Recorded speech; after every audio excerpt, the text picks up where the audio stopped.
Hindu calendar অনুসারে প্রতি বছর আষাঢ় মাসে ভগবান জগন্নাথের রথযাত্রা উড়িষ্যার পুরীতে বের করা হয়, যা কিনা সারা বিশ্বে বিখ্যাত। ভারতের অন্যান্য রাজ্য ও অঞ্চলেও রথযাত্রার আয়োজন করা হয়, কিন্তু পুরীর মহারথযাত্রা দেখতে দেশ বিদেশের মানুষ অংশ নেয়। বন্ধুরা, আপনারা কি জানেন রথযাত্রা যে হয় পুরীতে, সেই রথ আসলে কিভাবে তৈরি করা হয়? কবে থেকে এই রথ তৈরি হয়? এই রথের বিভিন্ন নাম ও বৈশিষ্ট্য সম্পর্কে জানেন কি? বন্ধুরা, চলুন জেনে নেওয়া যাক পুরীর জগন্নাথ মন্দিরের রথের অজানা ইতিহাস সম্পর্কে। বন্ধুরা, পুরীর জগন্নাথ দেবের রথ নির্মাণের অজানা কাহিনী জানতে হলে অবশ্যই ভিডিওটি স্কিপ না করে শেষ পর্যন্ত দেখতে থাকুন। নমস্কার বন্ধুরা, অজানার পথের নতুন পর্বে আপনাদের সকলকে স্বাগত জানাই।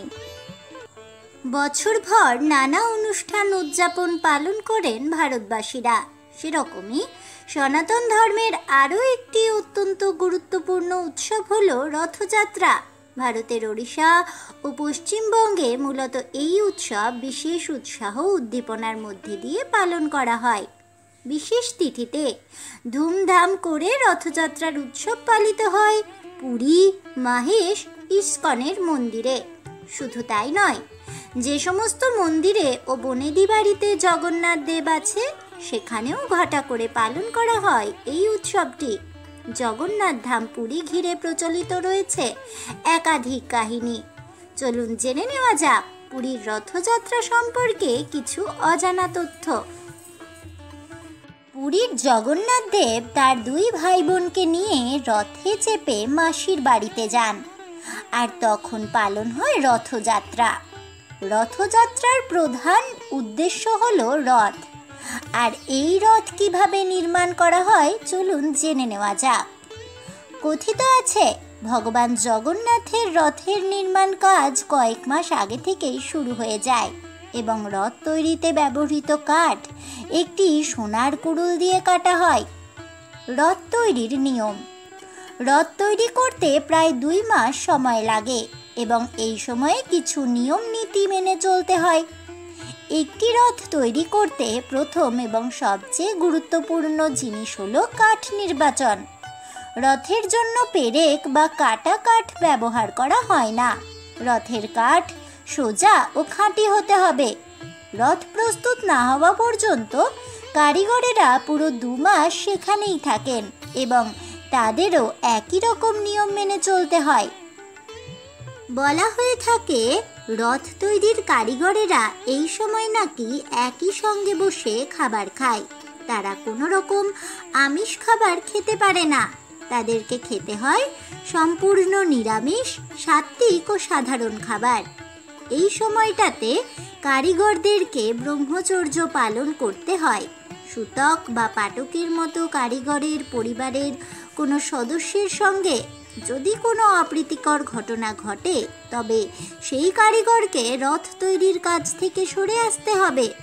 বলা হয়ে থাকে, একটি সোনার কুড়োল রথের কাঠ কাটতে সাহায্য করে। প্রভু জগন্নাথ দেবের রথযাত্রার জন্য রথ তৈরির কাজ শুরু হয়ে যায় অক্ষয় তৃতীয়ার দিন থেকে। রথ তৈরির জন্য জঙ্গল থেকে কাঠ আনা হয়, যার জন্য মন্দির কমিটির লোকেরা বন বিভাগের কর্মকর্তাদের কাছে তথ্য পাঠায় এবং তারপরে মন্দিরের পুরোহিতরা জঙ্গলে গিয়ে সেই গাছের পুজো করেন যেগুলির কাঠ তৈরিতে ব্যবহার করা হয়। পুজোর পর সেই গাছগুলো সোনার কুড়ুল দিয়ে কাটা হয়। এই কুঠারটি প্রথমে ভগবান জগন্নাথের মূর্তির কাছে স্পর্শ করানো হয়। জগন্নাথ দেবের রথ তৈরিতে ব্যবহার করা হয় নিম ও হাসি গাছের কাঠ। রথযাত্রায় ভগবান জগন্নাথ, বলভদ্র এবং বোন সুভদ্রা প্রত্যেকেরই রথ তৈরি করা হয়। এভাবে মোট 3টি রথ তৈরি করা হয়। 3টি রথ নির্মাণের জন্য প্রায় 884টি গাছের 12 ফুটের কাণ্ড ব্যবহার করা হয়। এগুলি থেকে রথের স্তম্ভগুলি তৈরি করা হয়। কিংবদন্তি রয়েছে, প্রতি বছর 22টি সিঁড়ি বা ধাপ বেয়ে জগন্নাথ, বলরাম ও সুভদ্রাকে নামানো হয়, যাকে বলে বৈশী পহঁচা। পুরীর মন্দিরের সিংহদুয়ার থেকে কুর্মবেড়া পর্যন্ত এই বৈশী পহঁচার প্রতিটি ধাপ খন্ডালাইট পাথর দিয়ে তৈরি হয়। এই স্থানটিকে অত্যন্ত পবিত্র বলেই মনে করেন পুণ্যার্থীরা। ভগবান শ্রীবিষ্ণুর অন্যতম অবতার জগন্নাথ দেব। অক্ষয় তৃতীয়ার দিন থেকেই রথের নির্মাণ শুরু হয়ে যায় তার। রথ তৈরি করতে প্রায় 2 মাস সময় লাগে। প্রতি বছর বসন্ত পঞ্চমীর দিনে 10 পল্লার জঙ্গল থেকে কাঠ একত্রিত করা শুরু হয়। 200-র বেশি সেবায়েত মিলে বলরাম, সুভদ্রা ও প্রভু জগন্নাথের জন্য 3টি পৃথক রথ নির্মাণ করেন। প্রতি বছর রথযাত্রার জন্য নতুন রথ তৈরি করা হয়, তখন পুরনো রথগুলি ভেঙে দেওয়া হয়। পুরাণ অনুসারে জগন্নাথ দেব প্রথমবার যখন পূর্ণিমার দিনে স্নান করেন, তখন তিনি অসুস্থ হয়ে পড়েন। তারপর 14 দিন একান্তবাসে থাকেন তিনি। এ সময় জড়িবুটির সাহায্যে তার চিকিৎসা করা হয়। 15 দিনে সুস্থ হয়ে প্রকাশ্যে আসেন প্রভু জগন্নাথ দেব। উল্লেখ্য, জ্যৈষ্ঠ পূর্ণিমার দিনে স্নানযাত্রা আয়োজিত হয়। এদিনই স্নানের পর অসুস্থ হয়ে পড়েন প্রভু জগন্নাথ দেব। রথযাত্রার দিনে 3টি পৃথক রথে সওয়ার থাকেন প্রভু জগন্নাথ, সুভদ্রা ও বলরাম। এর মধ্যে বলরামের রথ সবার আগে থাকে, মাঝখানে সুভদ্রা ও শেষে জগন্নাথের রথ থাকে। এই 3টি রথের পৃথক নাম রয়েছে। বলরামের রথ তালধ্বজ নামে পরিচিত। লাল ও সবুজ রঙের রথটি বলরামের। সুভদ্রার রথের নাম দর্পদলন বা পদ্মরথ। কালো বা নীল ও লাল রঙের রথ হয় সুভদ্রার। জগন্নাথের রথের নাম নন্দীঘোষ বা গরুড়ধ্বজ। লাল হলুদ রঙের রথটি জগন্নাথ শ্রীকৃষ্ণের। প্রভু জগন্নাথের নন্দীঘোষের উচ্চতা 45.6 ফুট। বলরামের তালধ্বজ রথের উচ্চতা 45 ফুট উঁচু এবং সুভদ্রার দর্পদলনের উচ্চতা 44.6 ফুট। এই সমস্ত রথ নিমকাঠ দিয়ে তৈরি। একে দারু বলা হয়। ভালো ও শুভ নিমকাঠ দিয়ে রথ নির্মিত হয়ে থাকে। নিমকাঠ নির্বাচনের দায়িত্ব রয়েছে জগন্নাথ মন্দিরের এক সমিতির ওপর। রথ তৈরির সময় কোনো ধরনের পেরেক বা কাঁটার ব্যবহার করা হয় না। 3টি রথ তৈরি হয়ে গেলে ছড়পহনরা অনুষ্ঠান সম্পন্ন করা হয়। এ সময় পুরীর রাজা পালকি করে এখানে আসেন। নিয়ম মেনে 3টি রথের পুজো করার পর সোনার ঝাঁটা দিয়ে মণ্ডপ ও পথ পরিষ্কার করেন রাজা স্বয়ং। জগন্নাথ মন্দির থেকে রথযাত্রা শুরু হয়। সমস্ত নগর ঘোরার পর গুন্ডিচা মন্দিরে গিয়ে রথ থামে। এখানে প্রভু জগন্নাথ, বলভদ্র ও সুভদ্রা 7 দিনের জন্য বিশ্রাম করেন। গুন্ডিচা মন্দিরে জগন্নাথের দর্শন আরব দর্শন নামে পরিচিত। গুন্ডিচা মন্দির আবার গুন্ডিচা বাড়ি নামেও পরিচিত। এটি জগন্নাথের মাসির বাড়ি হিসেবে চিহ্নিত। পুরাণ মতে এখানেই দেবশিল্পী বিশ্বকর্মা জগন্নাথ, বলভদ্র ও সুভদ্রার প্রতিমাটি নির্মাণ করেন। আষাঢ় মাসের দশমের দিনে গুন্ডিচা মন্দির থেকে পুরীর মন্দিরে রথযাত্রা শুরু হয়।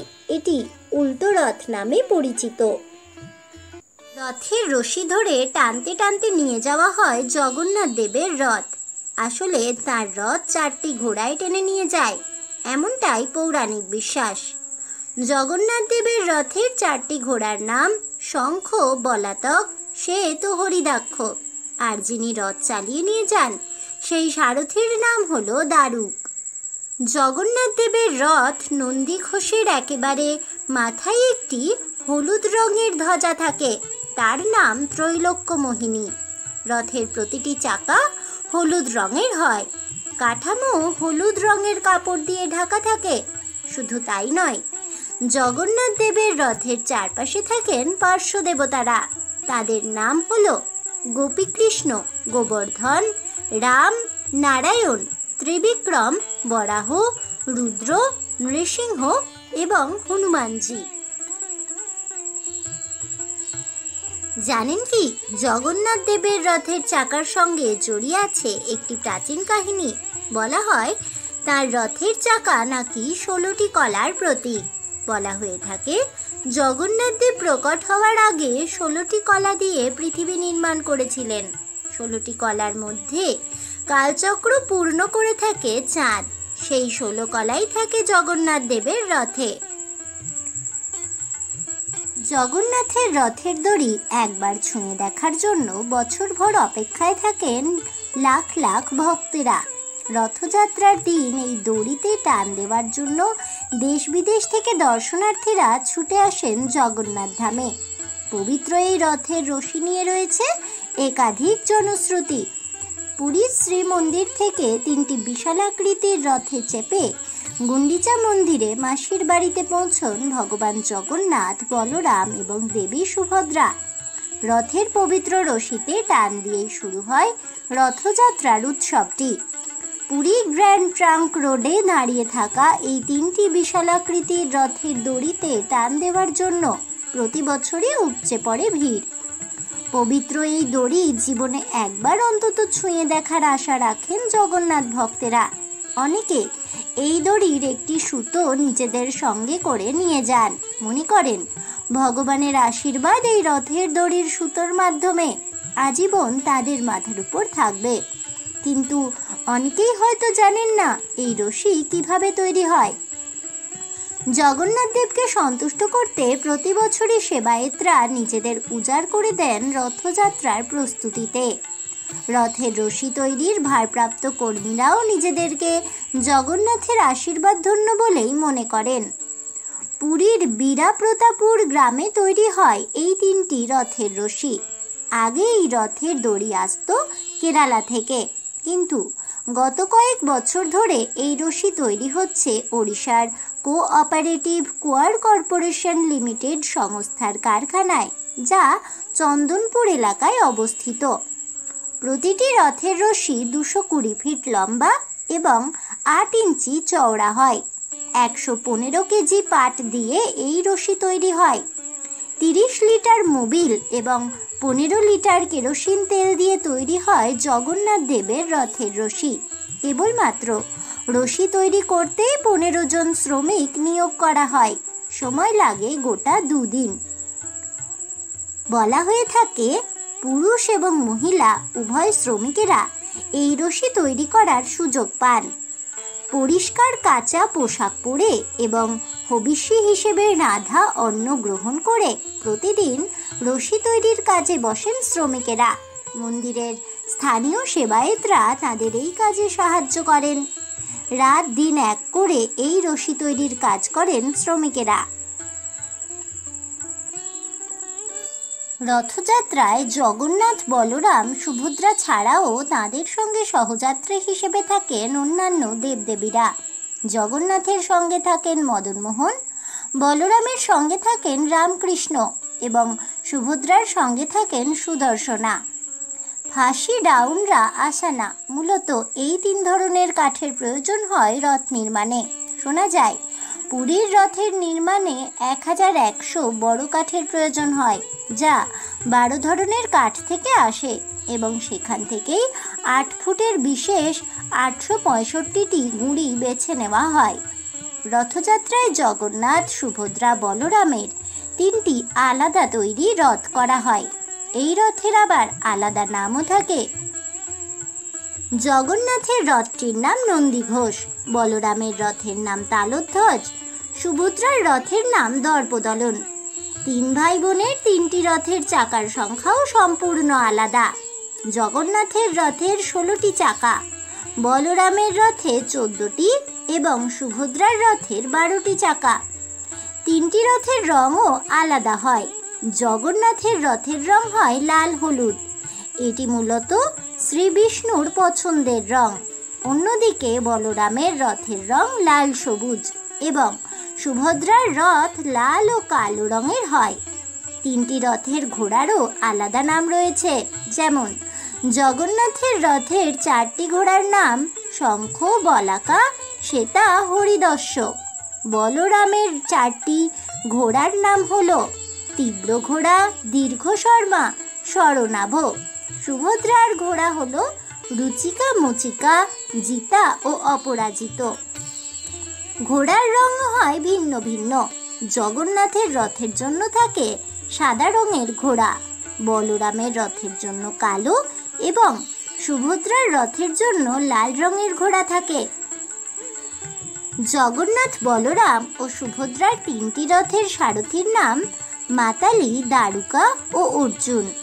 পুরীর রথে জগন্নাথ মহাপ্রভুর দর্শন হওয়া খুব শুভ বলেই বিবেচিত হয়। রথ দেখার জন্য ফি বছর ভিড় জমান লক্ষ লক্ষ ভক্ত ও দর্শনার্থী। এটা বিশ্বাস করা হয় যে কোনো ব্যক্তি যদি রথযাত্রায় পূর্ণ নিষ্ঠার সঙ্গে অংশ নেন তাহলে জন্ম মৃত্যুর চক্র থেকে মুক্ত হয়ে উঠতে পারেন তিনি। জয়। প্রভু জগন্নাথ দেবের জয় হোক। জয় হোক বলরাম দেবের। জয় সুভদ্রা দেবীর জয় হোক। এই বলে আমার আজকের ভিডিওটি আমি এখানেই শেষ করছি।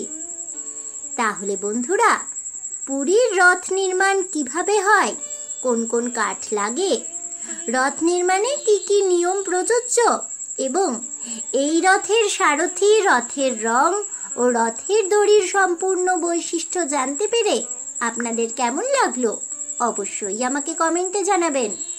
ভিডিওটি ভালো লেগে থাকলে লাইক, শেয়ার করতে ভুলবেন না। আমার চ্যানেলের নতুন বন্ধু হয়ে থাকলে চ্যানেলটিকে সাবস্ক্রাইব করে দেবেন। পাশে থাকা বেল বাটনটি প্রেস করে রাখবেন নতুন ভিডিওর নোটিফিকেশন পাওয়ার জন্য। দেখা হচ্ছে পরের ভিডিওতে। তাই সকলে ভালো থাকুন, সুস্থ থাকুন আর অবশ্যই সঙ্গে থাকুন আর দেখতে থাকুন অজানার পথে।